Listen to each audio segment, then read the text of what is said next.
On the ninth day of a patrol meant to last 5, a long-range reconnaissance patrol soldier named Danny Coker realized his team had eaten the last of their food 2 days earlier. Resupply, promised twice already, still had not come. His team had gone in light, the way every LRRP team went in, carrying only what 4 men could reasonably move through jungle without making enough noise to get themselves killed. Freeze-dried rations, water purification tablets, ammunition, the bare minimum of everything else. The math had been simple at the start. 5 days of food, calculated with a small margin for delay, resupplied by air if the mission stretched longer than planned. The mission had stretched. A weather system had grounded the resupply aircraft twice, and now Coker's team sat in a hide site deep inside contested territory, out of food, still far from any friendly position they could walk to on foot, waiting for a helicopter that kept not coming. Hunger was not the worst part, though it was bad enough by the 9th day that Coker had stopped thinking about much else. The worst part was the specific grinding math of staying alive and undetected at the same time for far longer than any of them had trained to sustain. Every hour spent motionless in the hide site was an hour without new food. Every hour spent moving to find food was an hour of increased risk of discovery in territory where discovery for a 4-man team this far from support meant something close to a death sentence.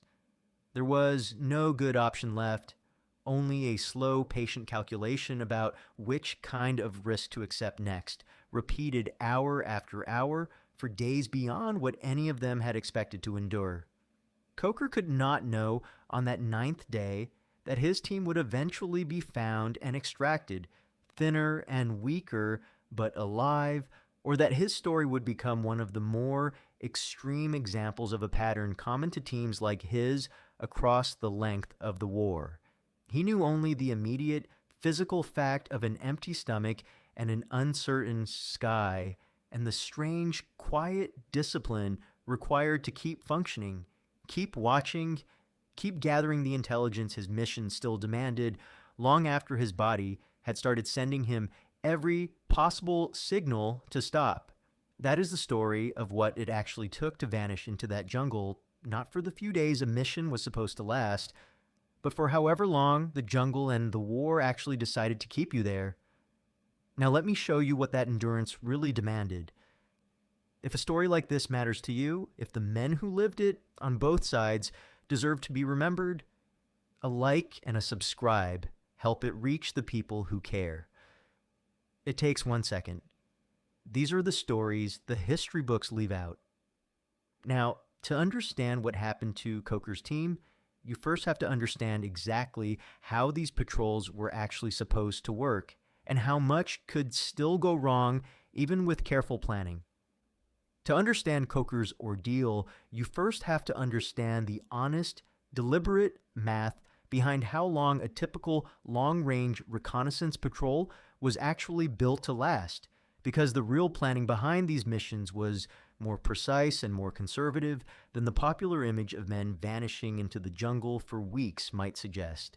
A standard patrol, for most of the war, was planned around a window of 3 to 5 days, a duration calculated specifically to balance a team's operational reach against the hard physical limits of what 4 to 6 men could carry and sustain on their own.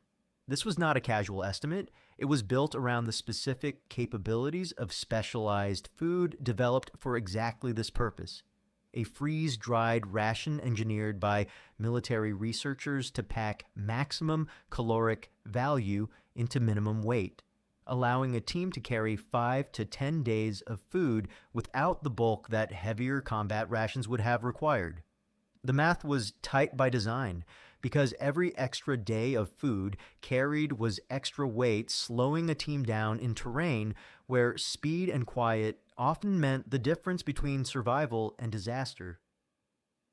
Picture the actual packing list for a routine 5-day mission, because the discipline started long before the team ever entered the jungle.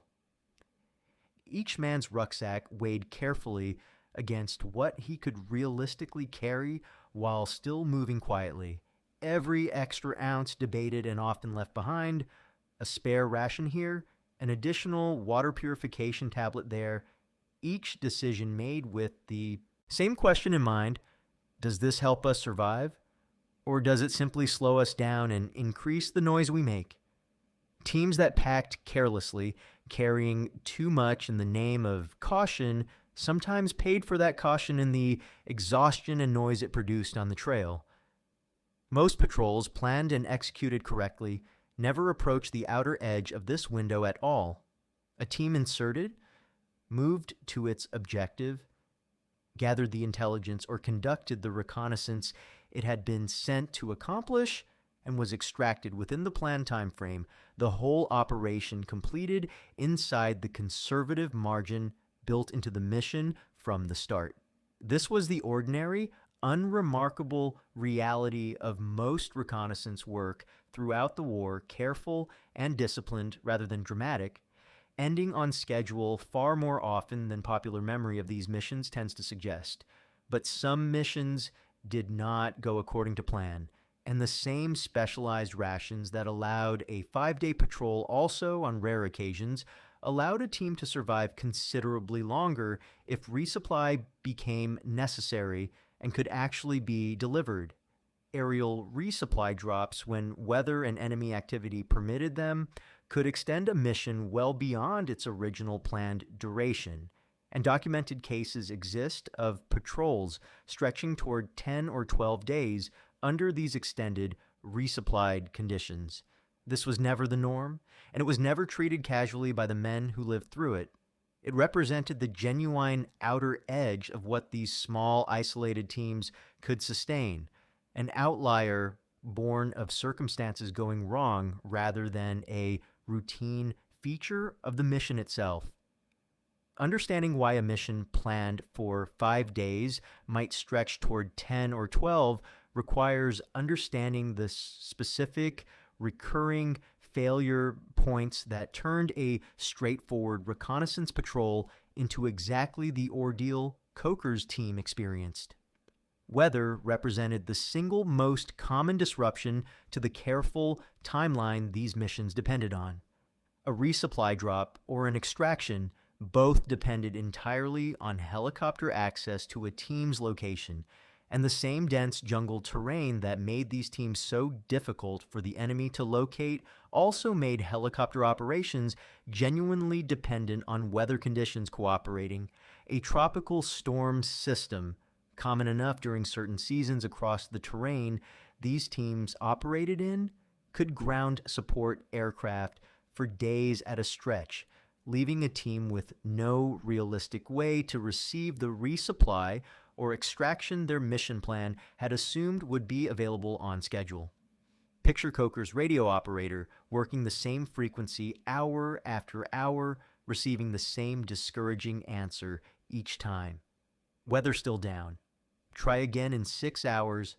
6 hours became 12, and 12 became a full day, and the discouragement of each repeated answer compounded on itself, wearing at a team's morale nearly as much as the hunger itself. There was nothing to do about weather except wait for it to change, a genuinely helpless position for men trained to solve problems through action and discipline rather than passive endurance. Enemy activity created a second compounding source of delay. A planned extraction point, once compromised or suspected of enemy presence, could not simply be used anyway, and finding a genuinely safe alternative location, coordinating a new plan, and executing it safely all took time a team increasingly short on supplies did not have to spare. Some teams found themselves relocating repeatedly, searching for terrain that offered both concealment from the enemy and a plausible extraction point, while their food supply continued dwindling with every day the search continued. And there was a third factor, less discussed but genuinely significant: the sheer difficulty of coordinating helicopter support across a war effort stretched thin by competing demands. A single reconnaissance team's resupply request, however urgent it felt to the men waiting on it, competed for available aircraft and crews against countless other missions across the entire theater of operations, and priority did not always align neatly with how desperate a specific team's situation had actually become. This was not negligence on the part of the men coordinating support. It was the honest, difficult reality of allocating genuinely scarce resources across a war that demanded far more support missions than available aircraft could always immediately provide. Now, consider what this extended waiting actually did to a team like Coker's, because the physical hunger, real and serious as it was only part of a much larger and more demanding ordeal. The physical toll of extended food deprivation compounded steadily with every additional day a team went without adequate resupply.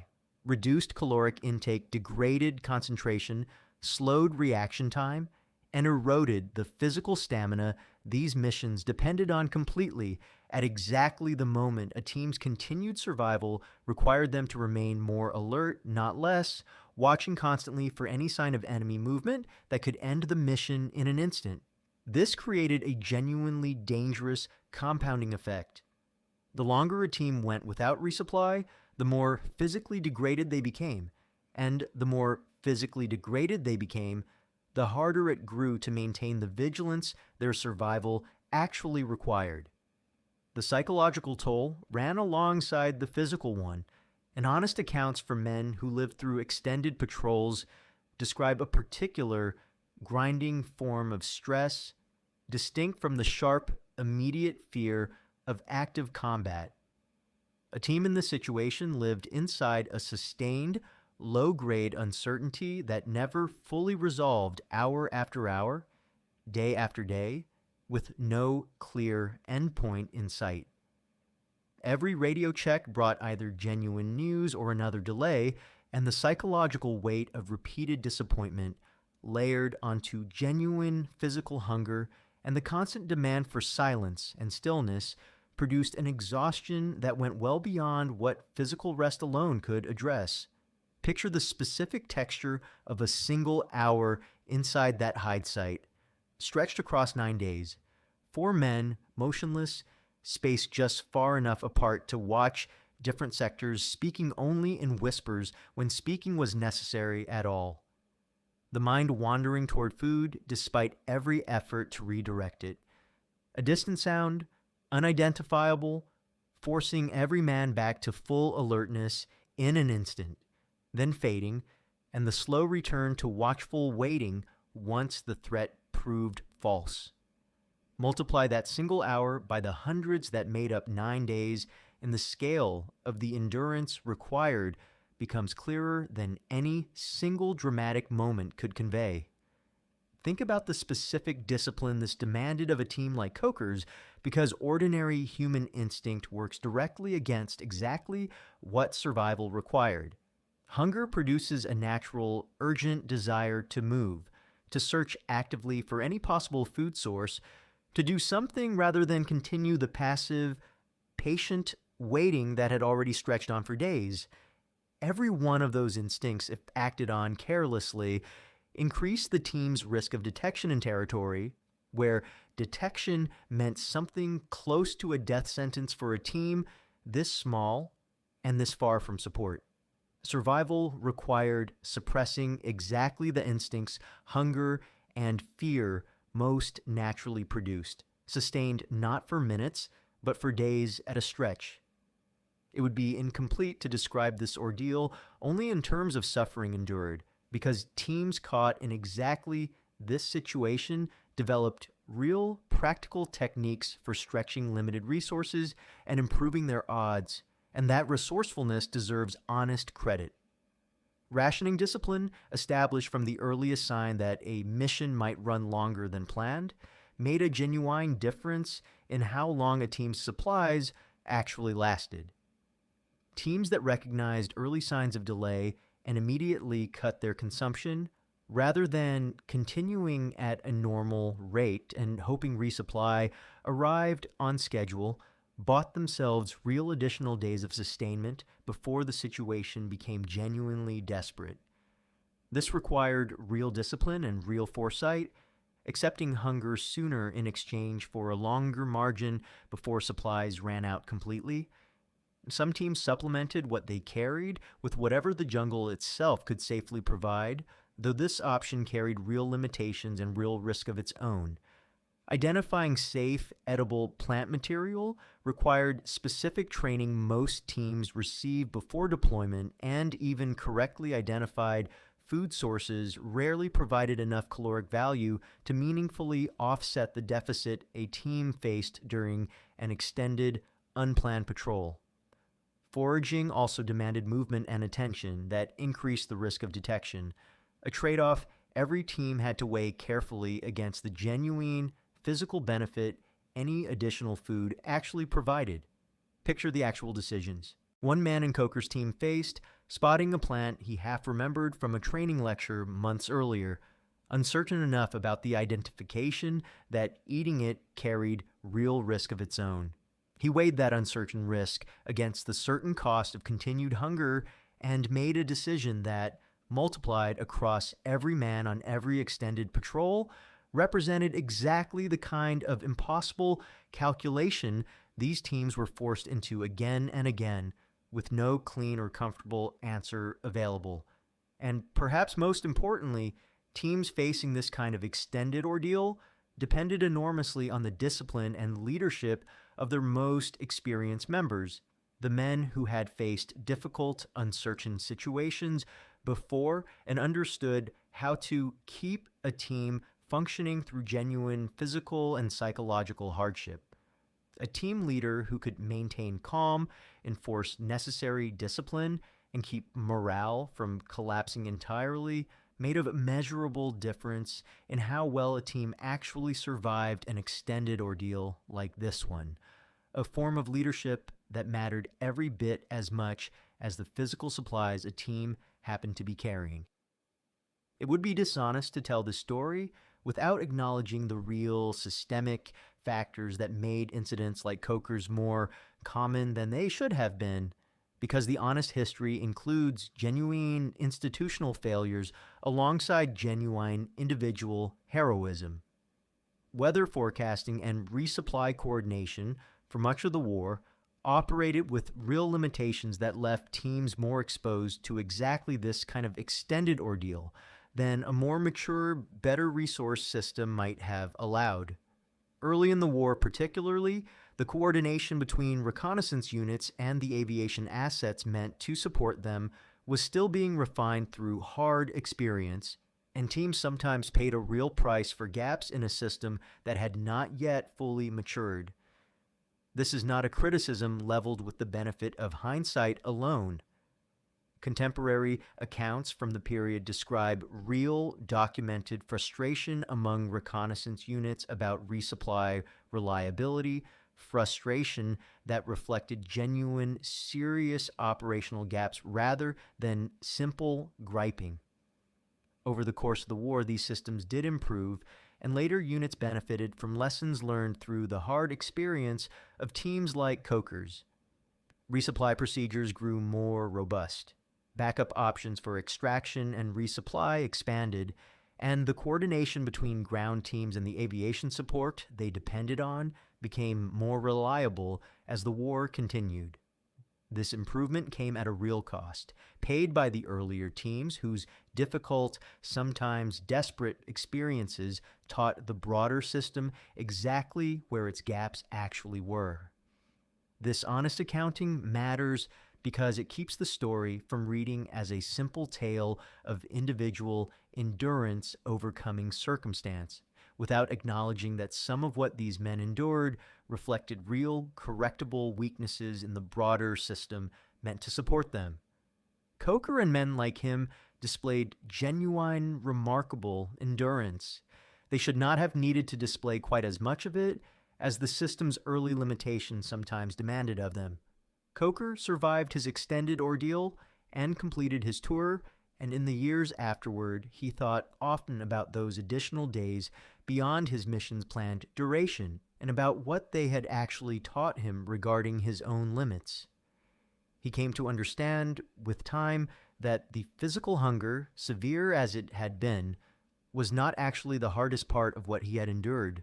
The hardest part had been the sustained, patient discipline of doing nothing dramatic hour after hour, while every instinct in his exhausted body urged him toward some kind of action that would have made his situation considerably more dangerous rather than less. He had learned through those extra days a specific kind of endurance that had nothing to do with physical strength in the ordinary sense, and everything to do with the much harder discipline of staying still and staying quiet when everything in him wanted to do something else entirely. He thought, too, about the specific men who had gotten his team through those extra days, and about the quiet, unglamorous leadership that had made the difference between his team's survival and a considerably worse outcome. He had gone into that jungle as one of 4 interchangeable soldiers on a routine mission. He came out having watched firsthand exactly what real leadership looked like under genuine, sustained pressure. A lesson he carried with him for the rest of his life. He tried years later to explain those 9 days to a younger relative who had asked him what the war had actually been like day to day. He found himself describing not a firefight, but the specific silence of a hide site, the particular ache of controlled hunger, the strange discipline of doing nothing for hours at a time while everything in his body screamed for him to move. The younger man seemed almost disappointed by the lack of drama in the story, expecting something closer to the action he had seen in films. Coker did not try to make it more dramatic than it had been. He simply let the story sit as it was, because the quiet, grinding truth of it was the whole point. And he came, eventually, to a settled understanding of what those extra days had actually revealed about his own capacity, one he had never had reason to test before that mission and never fully needed to test again afterward. He had believed, going into that jungle, that he understood his own limits reasonably well. He came out having discovered that those limits extended considerably further than he had ever imagined, a discovery that changed how he approached difficulty for the rest of his life. Long after the specific hunger and fear of that extended patrol had faded into memory, here is what Coker finally understood about those extra days in the jungle and why they mattered more than the routine, well-planned patrols that made up the overwhelming majority of his service. Most reconnaissance patrols throughout that war unfolded exactly as planned. Careful and disciplined missions completed within a conservative window built specifically to keep small, isolated teams as safe as circumstances allowed.